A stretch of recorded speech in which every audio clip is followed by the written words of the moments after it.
Snow slid off my coat in wet clumps as I stepped through my sister's front door, still stomping slush from my boots, when my dad glanced up from his drink and muttered, loud enough for half the room to hear. "Didn't know the Parasite was invited." A couple of my cousins snorted. Someone at the table actually said, "Oh damn," like it was the roast of the year. I didn't react. Not externally, anyway. My face stayed neutral, my heartbeat stayed steady, and I just hung my coat on Cassie's modern black metal rack like this wasn't the 1,000th time my father used humiliation as his love language. Inside, though? Yeah. That one stung. Cassie's New Year's Eve spread was immaculate: gold chargers, silver garlands, candles that smelled way too expensive for something you're supposed to burn. Her husband, Paul, probably footed the whole bill. He always did. Corporate VP money buys a lot of ambience. And respect. That part matters. I found my seat, the one farthest from the main table, next to the window that never sealed properly. My usual exile spot. Honestly, I didn't even plan to stay long. Show face, eat something, leave before midnight. No drama. That was the plan. I watched the table dynamics like I always did. Mom placing herself beside the relatives who praised her the most. Cousin Kevin talking loudly about his newest promotion, making sure everyone heard how crazy hard it was to manage a team of 7. I kept my head down, broke off pieces of sourdough bread, and pretended to check my phone. Then Uncle Roger, already one glass of whiskey past reason, stood up and clinked his fork against his glass. "All right, everyone. Time for the annual success check-in." My shoulders tensed. I had forgotten this stupid tradition. Everyone went around the table bragging about their year. Kevin, promotion. Brenda, her son got into law school. Cassie, Paul had been approached for a VP role at another firm. Paul modestly downplayed his bonus, which was probably bigger than most people's salaries. The applause after each was nauseating. Then the circle reached me. Cassie gently tried to move on. "We don't have to." Roger cut her off. "Oh, come on. Let's hear from Damon." Still, what was it, figuring things out? A few relatives quietly chuckled. I looked up slowly. "Still figuring it out?" I repeated.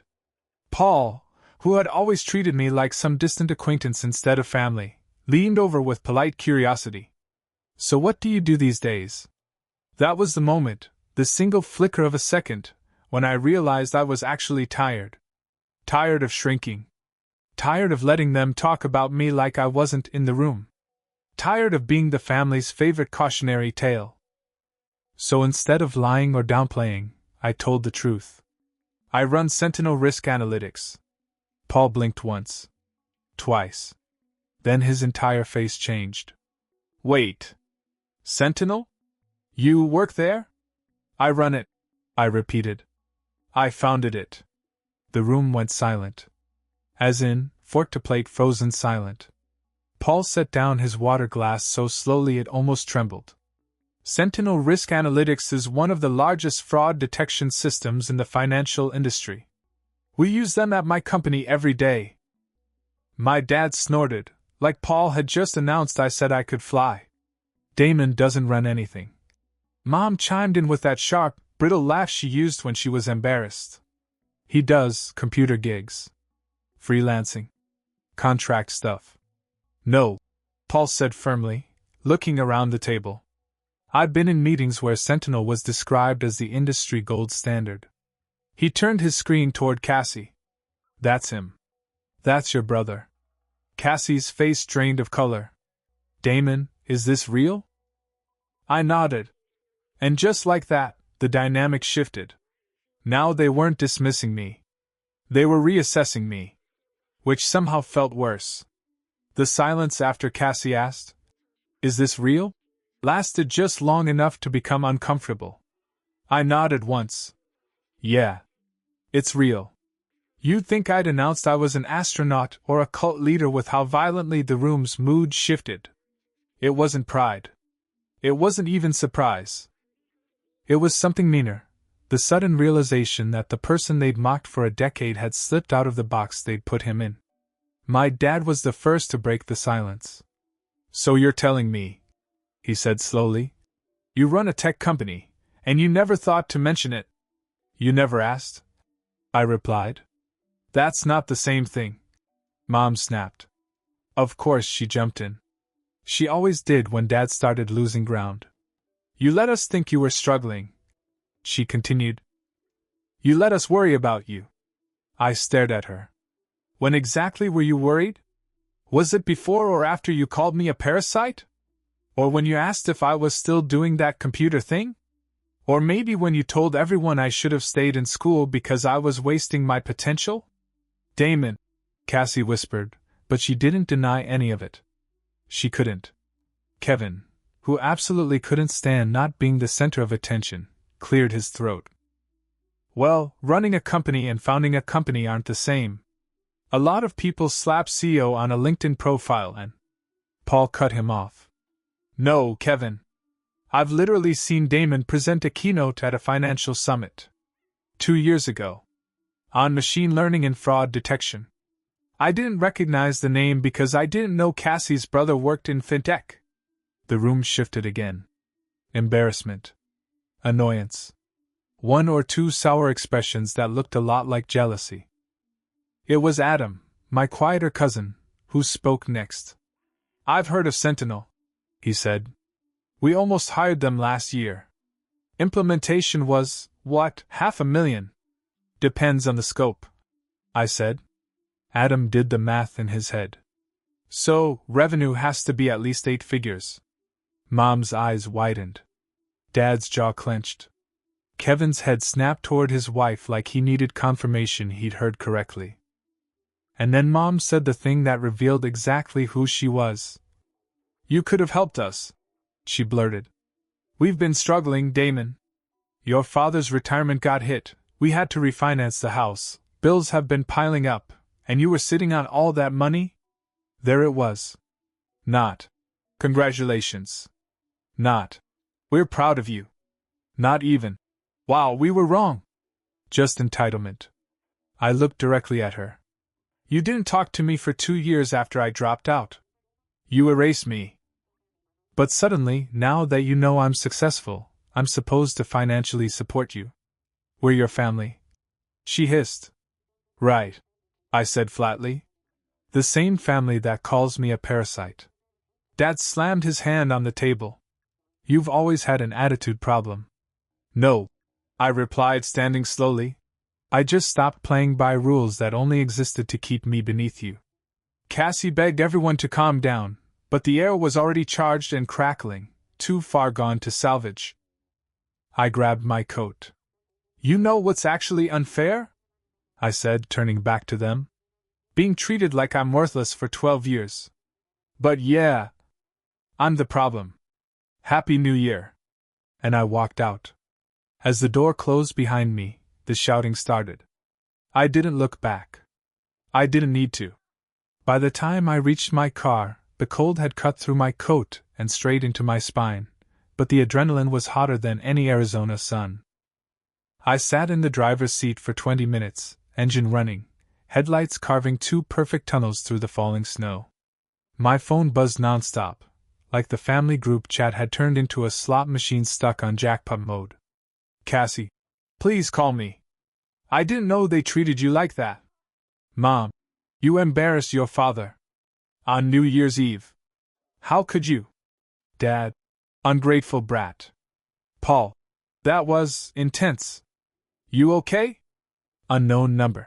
Call me back right now." "Adam, holy hell, dude. If you want a drink, I'm free." I didn't answer a single one. Instead, I watched fireworks explode over Tempe's skyline as if someone up there was cheering me on. For the first time in 6 years, I didn't feel small. I didn't feel wrong. I didn't feel like I needed to shrink to make other people comfortable. I felt free. Then January rolled in, and with it came a strange quiet, like the pause between a thunderclap and the next lightning strike. Cassie called 5 times over the next 2 weeks. Always long voicemails. Always apologizing. Mom didn't call again, not with her voice anyway, but she sent texts dripping with guilt. Dad stuck to one-word messages like he was being charged per letter. Paul reached out once. Respectful. Concerned. And Adam? He checked in too, but different. Less noise. More genuine curiosity. No agenda. Then, just as the dust began to settle, the universe dropped a little envelope-shaped plot twist into my mailbox. Certified mail from a Phoenix law office. Inside was a letter written in legalese so dry it practically crumbled in my hands. My parents were selling their house. Offering it to me first. At a family discount. List price? Market value, $600,000. Their offer, $520,000. Act fast, it said. Limited window. I read it twice. Then a third time. And then I laughed. Out loud. In my kitchen. Alone. Of course, this was how they'd reach out. Not with a conversation. Not with accountability. Not with even a whisper of apology. No. With a real estate transaction. And the crazy part? They didn't need a buyer. They needed a lifeline. I could smell desperation baked into every sentence. So I did what any good parasite, any good entrepreneur, does when presented with incomplete data. I dug. 3 days of calls, documents, contacts, and financial breadcrumbs later, the truth stood there naked and shivering in the open. They were drowning. Dad's crypto investment? A scam run by a guy with a podcast and a rented Lamborghini. $200,000 gone. Their credit? In the basement. Their mortgage? Refinanced at a predatory rate. And the bank? The bank had already mailed them a pre-foreclosure warning. They had 4 months left. Maybe. The letter offering the family discount wasn't a kindness. It was a lifeline they expected me to grab while saying thank you for the opportunity. Except, I'm not drowning anymore. And I don't save people who push me underwater. But I might, just might, use this situation to build something better. For me. And for others like me who never got a hand, only a shove. That night, staring at the ceiling at 2 a.m., the shift happened. The moment people talk about in therapy years later. The moment when the story stops being about survival and becomes about creation. And in that moment, the plan started forming. A quiet, cold, beautifully calculated plan. One that would hurt. One that would heal. One that would make sure the next 20 years looked nothing like the last 20 years. And it all began with a house. Their house. I woke up the next morning with that same quiet, electric certainty still humming in my bones. Not rage. Not revenge. Clarity. My parents' house, the one they'd used as a stage to belittle me my entire childhood, was in pre-foreclosure. They were drowning. And the bank would take it soon enough. Unless, of course, someone else got to it first. Someone with cash. Someone fast. Someone who didn't need an inspection or a 45-day escrow. Someone like me. So I made a call. The VP of commercial lending at a regional bank, someone whose institution I'd saved $60 million in fraud losses, owed me a favor. Can you check a property for me? I asked. He didn't even hesitate. 5 minutes later, he confirmed everything. Pre-foreclosure. Behind by 6 figures. Owner credit in the toilet. Quiet sale preferred to avoid public embarrassment. He paused. They're in trouble, Damon. Deep trouble. I already knew. What would the bank take? I asked. All cash? All cash. He whistled softly. $450. Maybe $430 if you can close in 3 weeks. I thanked him and hung up. Then I called my lawyer. Create an LLC, I said. Clean, anonymous. I need it fast. He didn't ask why. Not aloud anyway. He just sighed the sigh of a man who knows he's about to witness some Shakespearean family drama and said, I'll email the documents by morning. 1 week later, the offer went out. $440,000. All cash. 20-day close. Signed, Solstice Development LLC. The bank accepted the same day. And just like that, I owned my parents' house. They didn't know. Not yet. A letter arrived at their door from the bank 2 days later. Property sold, vacate within 30 days. I wasn't cruel. I didn't kick them out immediately. I didn't send sheriffs to the door. But I also didn't tell them they were living in my property now. I let them sit in the uncertainty. The same uncertainty they'd let me drown in for years. And honestly, it felt grounding. Not triumphant. Not petty. Just balanced. Like the universe had finally stopped leaning against me. Then Cassie called again. This time, I picked up. Damon, she blurted the second I answered. Did you buy Mom and Dad's house? So Dad had finally escalated from, let's see if the bank will magically forget, to, call everyone and find out who saved us. Why would you think that? I asked. Because Paul said you invest in real estate and the timing is weird. Then quieter. And they're freaking out. I let the silence hang. Did you buy it? She asked again. Yeah, I said. I did. Cassie inhaled sharply. What are you going to do? She whispered. I could hear the fear in her voice, not fear of me, but fear for me. Fear of what this would turn into. Fear of what our parents would become when pride mixed with desperation. I don't know yet, I said. But that wasn't true. The plan was already forming, quiet, sharp, inevitable. Damon, they're old, Cassie said. They're scared. They don't know how to handle this. There's a difference between scared and entitled, I replied. She didn't argue. Because she knew I was right. Before we hung up, she added, Adam's been asking about you. He wants to help, I think. Adam. The one cousin who didn't flinch when the truth came out. Who didn't scramble to recenter himself.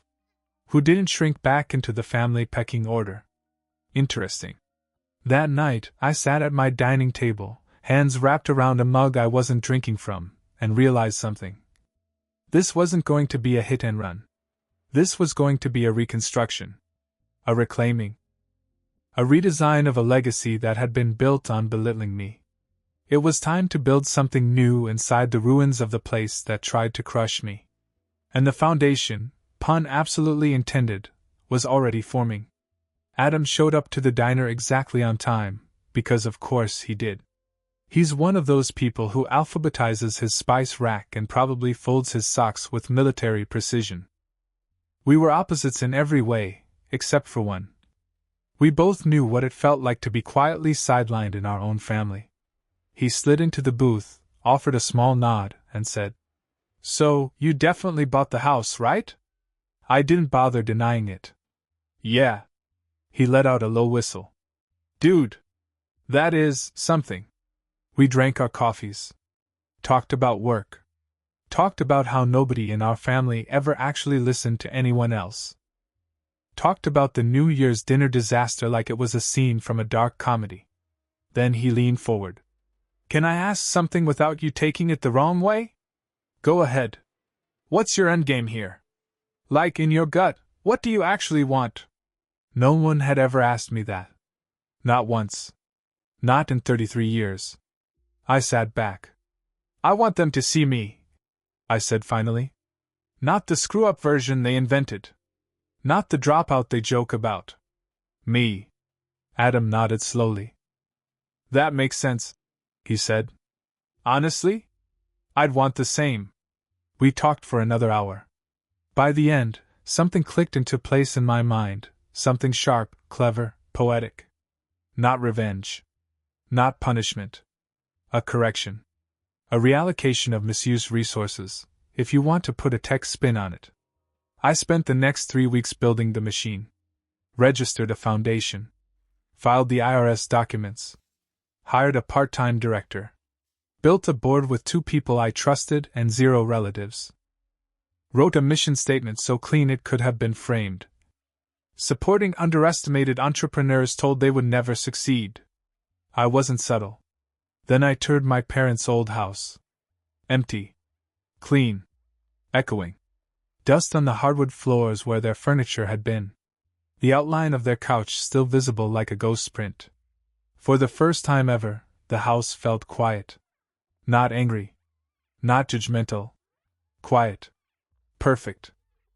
I walked through every room, tapping on walls, taking measurements, sketching layouts. 6 offices. 1 shared conference room. A kitchen for microwave dinners and bad coffee that tastes amazing when you're building something from nothing. Whiteboards everywhere. I installed high-speed fiber. Got permits for commercial zoning. Put in modern lighting. Set up security. Painted everything bright, hopeful colors, none of the beige misery my parents loved. It took all of February. By the end, the Brennan Opportunity Fund incubator space was real. And honestly, it was gorgeous. This wasn't spite, it was symmetry. The same rooms where I'd been told I'd never amount to anything would now be the birthplace of someone else's breakthrough. Poetic justice, but useful justice.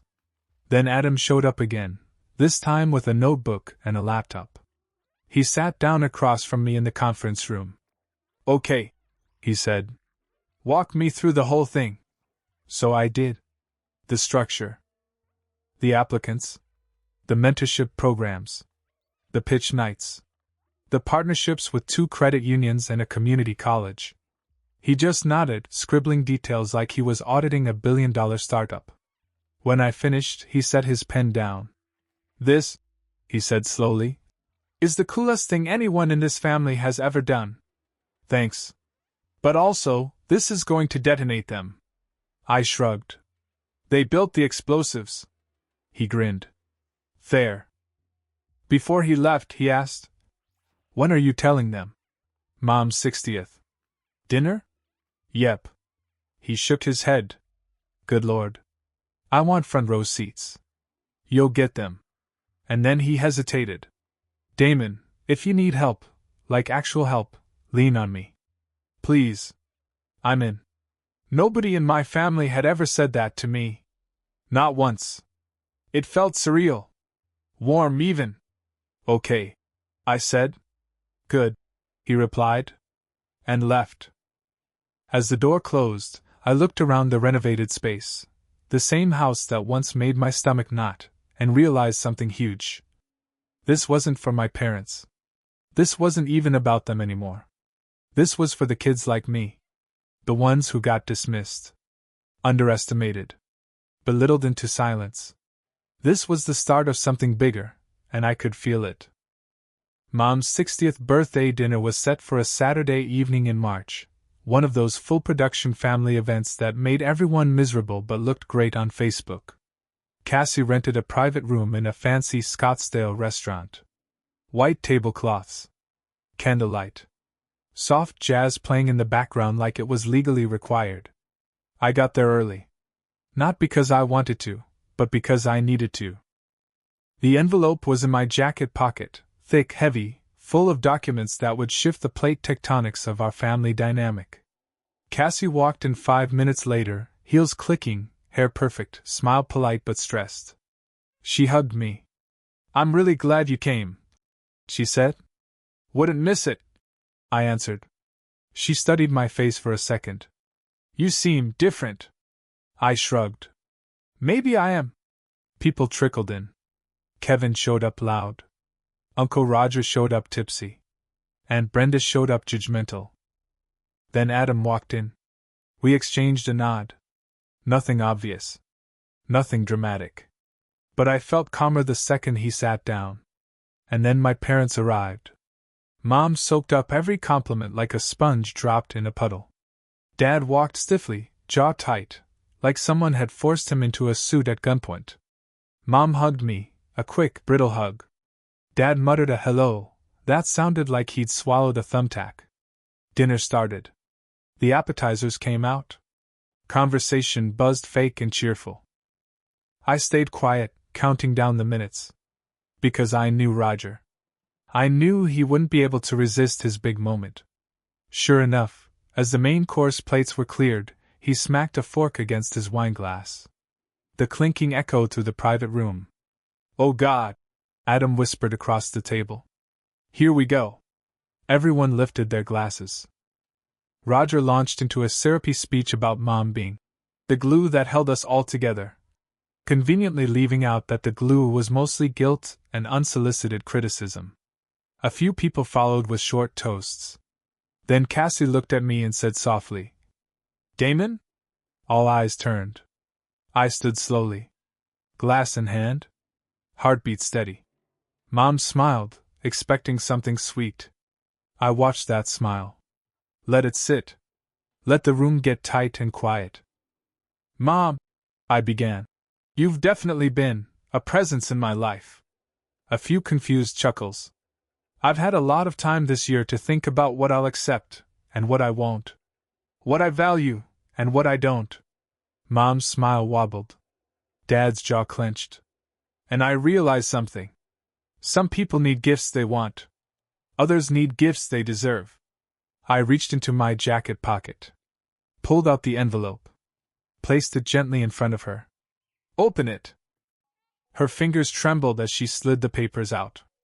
Her eyes moved across the first page, then the second, then the deed. Her face strained of color like someone had pulled the plug. The room was dead silent. So I kept going. "As some of you know, Mom and Dad were in pre-foreclosure." Dad slammed his hand on the table.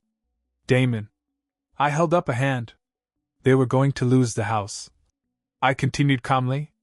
"The bank was preparing the paperwork." Mom's breathing turned shallow. Kevin stared like someone had slapped him with a cold trout. "And 6 weeks ago," I said, "they sold it. Quick close. Below market value. To an LLC." I paused. "What they didn't know is that I was the LLC." Gasps. A dropped fork. Someone whispered, "Holy shit." My father shot to his feet. "You bought our house? You?" I didn't look at him. Instead, I continued to Mom. "I saved you from foreclosure. Quietly. Cleanly. Legally. The house is no longer in your name." Her voice broke. "Why would you do this to us?" I leaned forward slightly. "I didn't do this to you. I did this for others." I tapped the final document, the transfer paperwork to the Brennan Opportunity Fund. "I turned the house into an incubator," I said, "for entrepreneurs who were told they'd never succeed. The same way you told me." Dad's face went purple. Kevin sputtered, "You're proud of this?" "Yeah," I said. "I am." The room erupted. Shouting. Crying. Accusations flying like darts in a bar fight. Cassie covered her face. Aunt Brenda demanded to know if this was a joke. Uncle Roger spilled wine on himself. And through all of it, Adam sat back with the faintest smile. Not smug. Not entertained. Just steady.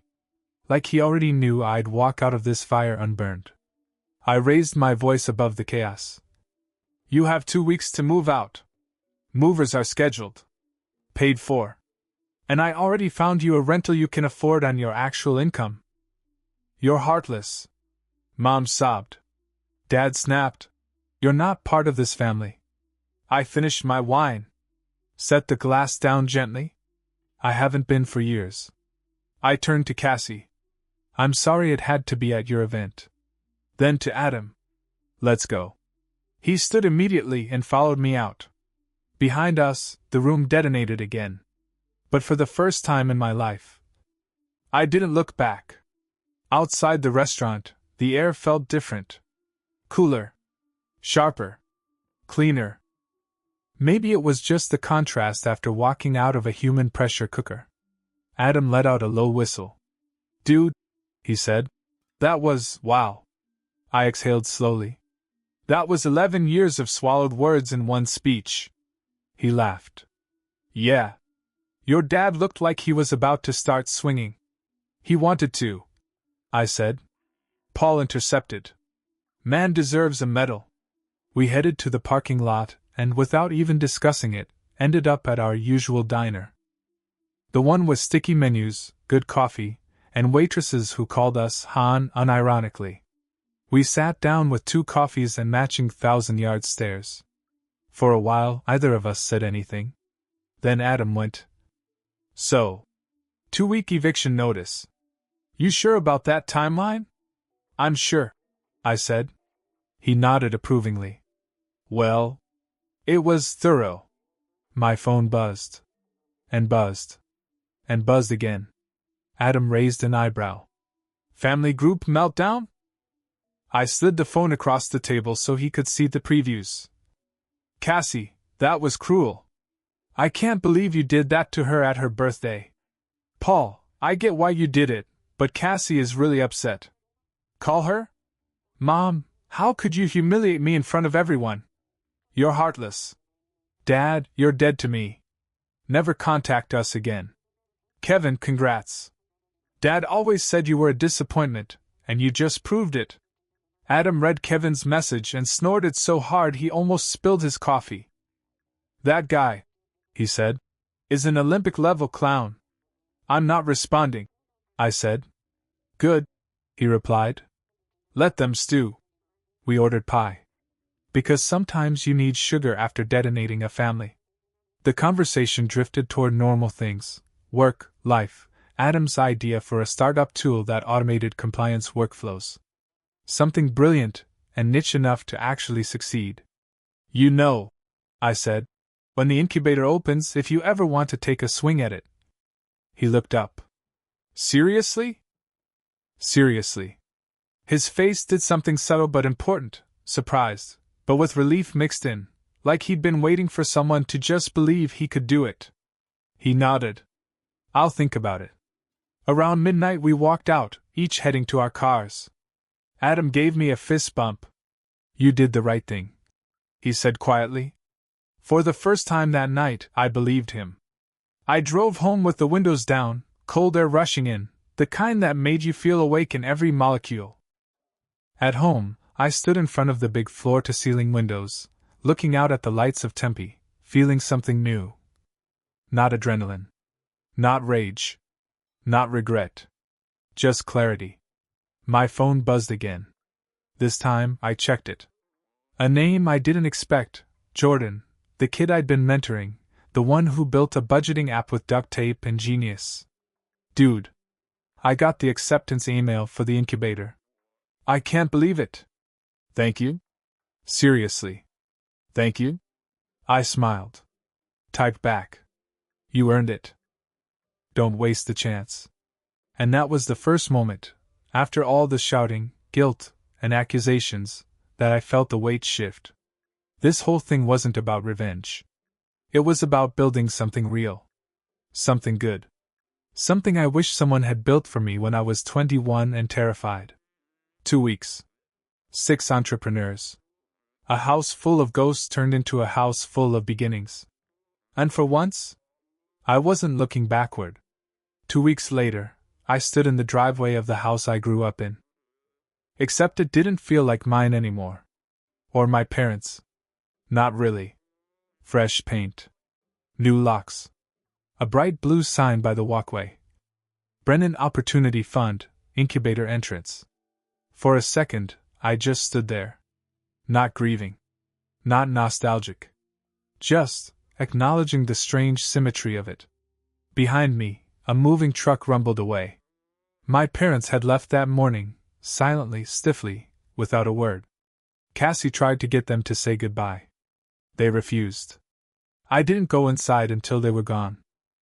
When I finally walked through the front door, the old house felt different. The heavy air was gone. The pressure. The judgment. Instead, there were brand new desks. Fresh chairs. Whiteboards. A full kitchen stocked with actual food that wasn't expired. And 6 offices, each with a nameplate. Jordan was already inside with 2 backpacks, a laptop, and the overwhelmed look of someone whose entire life had just tilted upward. "Holy crap," he said when he saw me.